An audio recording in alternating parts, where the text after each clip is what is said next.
update now on the assault of two NYPD officers in Times Square. One of the suspects, arrested and released, has now been accused in another crime.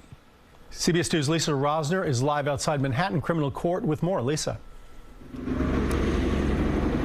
Well, Dana Endick, the individual, is accused of being one of the people who attacked the officers January 27th, and he is right now awaiting to appear before a judge in Queens on separate allegations. Many are watching closely to see if he will be held on bail this time. As we've been reporting, most of the people arrested in this case were previously released, and the police union says that bail reform laws are failing to hold the suspects in this case accountable.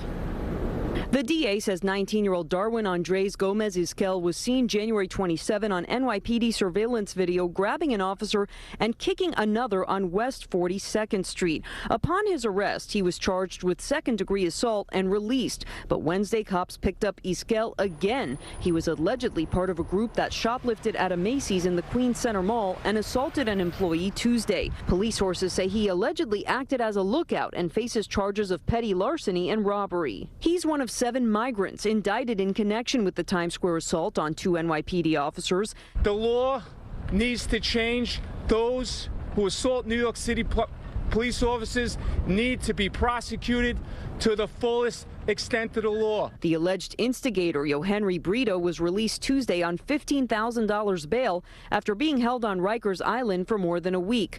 2 men previously charged and released, a law enforcement source says, are now in ICE custody. The source says while executing an arrest warrant in the Bronx, officers found Kelvin Servita Arocha, who the DA says kicked a police radio in the Times Square case.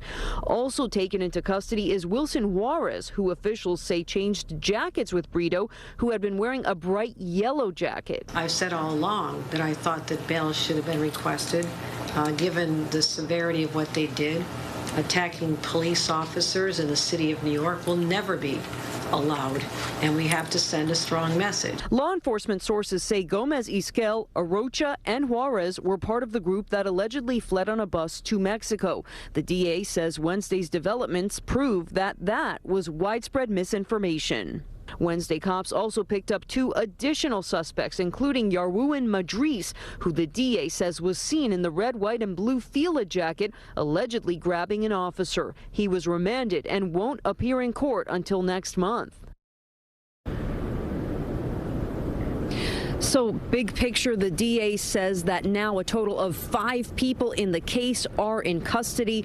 Most of them will appear before a judge again on Friday. We're live in Lower Manhattan. Lisa Rozner, CBS 2 News. All right, Lisa, thanks very much. We'll continue to bring you updates on this story here on CBS 2 and streaming on CBS News New York.